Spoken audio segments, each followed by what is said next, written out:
हमारे पास टॉपिक है एटम। सबसे पहले एटम पे जो काम किया था वो ग्रीक फ़िलासफ़र ने किया था। उनके अकॉर्डिंग हमारे पास जो मैटर है, अगर हम उसे डिवाइड करते हैं तो वो बहुत ही छोटे छोटे पार्टिकल्स में डिवाइड हो जाता है। इन छोटे पार्टिकल्स को उन्होंने किसका नाम दिया था? बेसिक यूनिट का। और ये बेसिक यूनिट जो थे उनके अकॉर्डिंग ये अनडिविजिबल पार्टिकल्स थे। डेमोक्रिटस ने इन अनडिविजिबल पार्टिकल्स को एटम्स का नाम दिया था, जो कि एटॉम्स जो है मतलब वर्ड से ड्राइव किया गया था और इसका मतलब जो है वो अनडिविजिबल है। ठीक है, ये सारा जो काम था वो ग्रीक फ़िलासफ़र ने किया था। Idea were not based on experimental evidence. ये सारा जो आइडिया उन्होंने दिया था ग्रीक फ़िलासफ़र्स ने कि हमारे पास मैटर जो है वो बेसिक यूनिट से मिलके बनता है और जो बेसिक यूनिट हैं वो एटम्स हैं। तो ये वाला जो आइडिया था इसका कोई भी एक्सपेरिमेंटल एविडेंस नहीं था, मतलब ये एक्सपेरिमेंटली जो है वो प्रूव नहीं हुआ था। उन्होंने बस जस्ट एक आइडिया दिया था। नेक्स्ट हमारे पास जो काम किया था 17th सेंचुरी में वो ये था कि हमने प्योर सब्सटेंस की कंपोजिशन को क्वांटिटेटिव लेवल पे स्टडी किया था।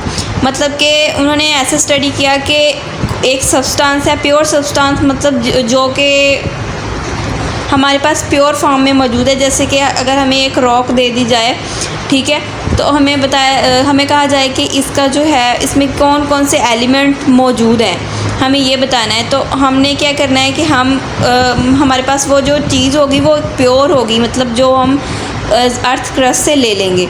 तो हम उसमें से देखेंगे कि क्वांटिटेटिव स्टडी उसकी कैसी होगी कि हम देखेंगे कि उसमें कौन कौन से एलिमेंट है और वो कितनी तादाद में मौजूद है।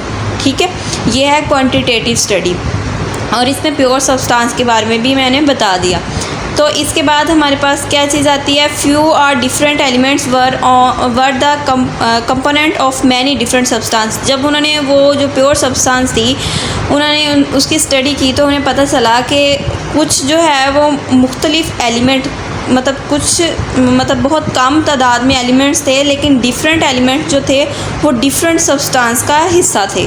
ठीक है, how different elements combine to form compound. और उन्होंने ये भी देखा कि कैसे जो है वो डिफरेंट एलिमेंट कंपाउंड जो है वो आपस में मिलते हैं, कंबाइन होते हैं और जो है वो मुख्तलिफ कंपाउंड बनाते हैं। How could be broken down into their constituent elements. मतलब हमारे पास जो है वो कैसे ये जो कंपाउंड बने हुए होते हैं वो टूट जाते हैं अपने ही कॉन्स्टिट्यूएंट, मतलब जिनसे ये बने होते हैं उन्हीं एलिमेंट में कैसे टूट जाते हैं। जो 17th सेंचुरी थी उसमें हमने प्योर सब्सटेंस जो थी उनके कंपोनेंट्स की क्वांटिटेटिव स्टडी की थी और इस स्टडी में हमने कौन कौन सी चीज़ें देखी थी कि हमारे पास जो डिफरेंट सब्सटेंस है वो डिफरेंट और बहुत ही कम से एलिमेंट से मिलके बनती हैं। ठीक है, और जो हमारे पास कैसे मतलब हमारे पास जो एलिमेंट हैं वो मिलके कंपाउंड बनाते हैं, इसके साथ साथ कैसे जो हमारे पास कंपाउंड होते हैं वो टूट के अपने ही एलिमेंट्स में चेंज हो जाते हैं। ये सारी स्टडी जो थी वो 17th सेंचुरी में हुई थी।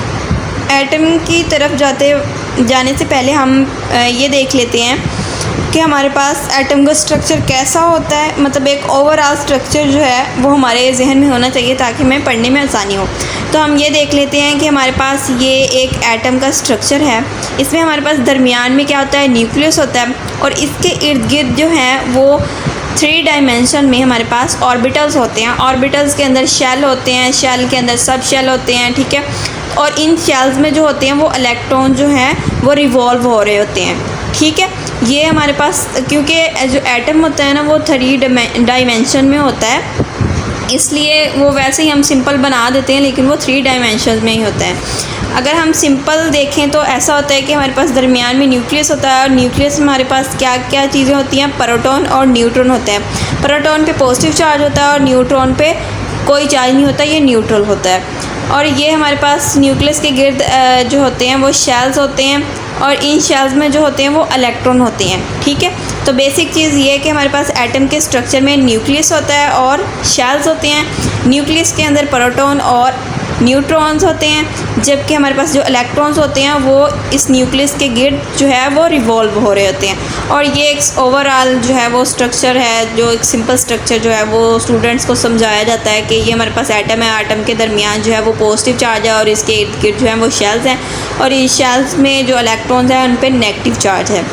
पॉजिटिव चार्ज कैसे है, क्योंकि हमारे पास न्यूक्लियस में प्रोटॉन और न्यूट्रॉन होते हैं, और प्रोटॉन पे पॉजिटिव चार्ज होता है और न्यूट्रॉन पे कोई चार्ज नहीं होता, इसलिए हमारे पास न्यूक्लियस पे जो ओवरऑल चार्ज होता है वो पॉजिटिव होता है। नेक्स्ट वर्किंग जो थी वो जॉन डाल्टन की थी 1808। ये इसकी जो है वो हिस्ट्री के बारे में बताया हुआ है।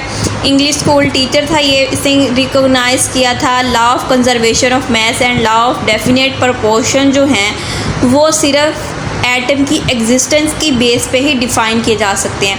मतलब कि अगर हमने इन दोनों लॉज को, law of conservation of mass and law of definite proportion, अगर हमने इन जो है वो लॉज को एक्सप्लेन करना है तो वो किस बेस पे एक्सप्लेन हो सकते हैं, सिर्फ एग्जिस्टेंस ऑफ एटम। मतलब अगर एटम है, वाकई में एटम मौजूद है, मतलब एग्जिस्ट करता है, तो तभी ये दोनों लॉ जो है वो एक्सप्लेन हो सकते हैं। ये वाली प्रेडिक्शन दी थी जॉन डाल्टन ने।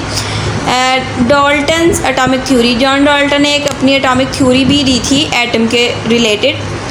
This theory was about atom, ये एटम से मतलब एटम के मुतल्लिक थी। इसका मेन पोस्टुलेट ये था, all matter is composed of atom of different element which differ in their properties. जो हमारे पास तमाम मैटर जो है वो हमारे पास कंपोज हुआ है एटम से, और ये एटम्स डिफरेंट एलिमेंट्स के हैं जिनकी जो प्रॉपर्टीज़ हैं वो मुख्तलिफ होती हैं। हमारे पास जो भी मैटर है वो डिफरेंट एलिमेंट के एटम से बना हुआ है और उनकी जो प्रॉपर्टीज़ होती हैं वो डिफरेंट होती हैं। ठीक है, ये इसका मेन पोस्टुलेट था। अब हम एटम की डेफिनेशन देख लेते हैं। Smallest particle of an element which can take part in a chemical reaction. हमारे पास एटम जो है वो एक स्मॉलेस्ट पार्टिकल ऑफ एलिमेंट है, मतलब एलिमेंट का वो स्मॉलेस्ट पार्टिकल है जो कि किसी भी केमिकल रिएक्शन में हिस्सा लेता है। Smallest particle which may or may not exist independently. हमारे पास एटम जो है वो एक ऐसा स्मॉलेस्ट मतलब सबसे छोटा पार्टिकल है जो कि या तो इंडिपेंडेंट एग्जिस्ट कर सकता है या फिर नहीं कर सकता। ये दोनों पॉसिबिलिटी मौजूद है। वो कैसे मौजूद हैं, अगर हम देखें तो helium, neon, argon, xenon, radon, ये सारी हमारे पास नोबल गैसेस होती हैं, कैन एग्जिस्ट इंडिपेंडेंट। जो हमारे पास नोबल गैसेस होती हैं वो इंडिपेंडेंटली एग्जिस्ट करती हैं। वो क्यों करती हैं, क्योंकि उनका जो वैलेंस शेल होता है वो कंप्लीट होता है और वो स्टेबल होती हैं। जो मोस्ट स्टेबल चीज़ होती है या मोस्ट स्टेबल चीज़ होती है वो इंडिपेंडेंट एग्जिस्ट करती है। और जो चीज़ जिसका मतलब जैसे कि कुछ एलिमेंट्स होते हैं जैसे कि हाइड्रोजन, ऑक्सीजन, नाइट्रोजन, मतलब नोबल गैसेस के अलावा जो भी एलिमेंट होते हैं हाइड्रोजन, ऑक्सीजन, नाइट्रोजन, ये एग्जांपल दी हुई हैं, डज नॉट एग्जिस्ट इंडिपेंडेंटली, मतलब ये इंडिपेंडेंटली एग्जिस्ट नहीं करते क्योंकि इनका जो बैलेंस शेल होता है वो कंप्लीट नहीं होता। ये अनस्टेबल होते हैं, ये स्टेबिलिटी लेने के लिए दूसरों के साथ रिएक्ट करते हैं और बॉन्ड बनाते हैं। ठीक है, तो इसलिए वो चीज़ जो स्टेबल है वो इंडिपेंडेंट एग्जिस्ट कर सकती है और जो नहीं है तो वो इंडिपेंडेंट एग्जिस्ट नहीं कर सकती।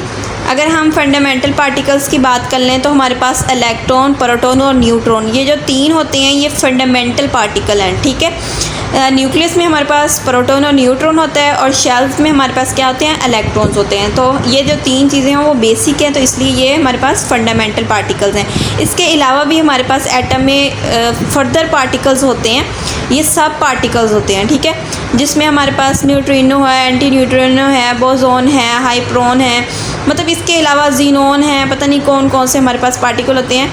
मोर than 100 such particle are present in atom, मतलब कि हमारे पास जो है वो 100 से ज़्यादा पार्टिकल्स जो हैं वो मौजूद होते हैं एटम के अंदर। ठीक है, इससे अंदाज़ा लगा सकते हैं कि हमारे पास एटम जो है उसमें कितने सब पार्टिकल्स मौजूद होते हैं। लास्ट है जे बर्ज़ेलियस, इसका इरा था 1979 से 1848 के दरमियान। ये स्वीडिश केमिस्ट था, बेस्ट एक्सपेरिमेंटल केमिस्ट। ये बेस्ट एक्सपेरिमेंटल केमिस्ट था। आगे बताती हूँ कि ये क्यों बेस्ट एक्सपेरिमेंटल केमिस्ट था।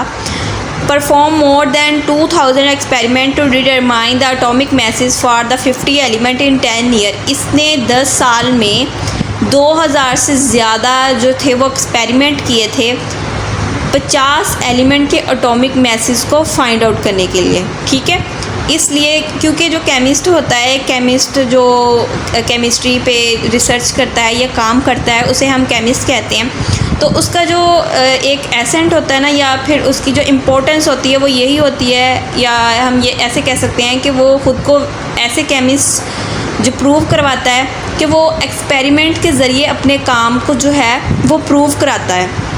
ठीक है, अगर उसका एक्सपेरिमेंट या जो भी उसने प्रूफ दिया है वो एक्सपेरिमेंट से जो है वो प्रूव हो गया है कि इसने जो आइडिया दिया था वो ठीक है, तो फिर इसका मतलब है कि वो जो भी बात कह रहा है वो बिल्कुल ठीक है।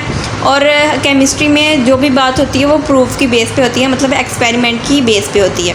तो इसने क्या किया था, इसका बेसिक काम क्या था, इसने एटॉमिक मास फाइंड किए थे 50 एलिमेंट के 50 जो एलिमेंट थे उनका एटॉमिक मास फाइंड करने के लिए इसने 2000 से ज़्यादा जो है वो एक्सपेरिमेंट किए थे 10 साल के अंदर।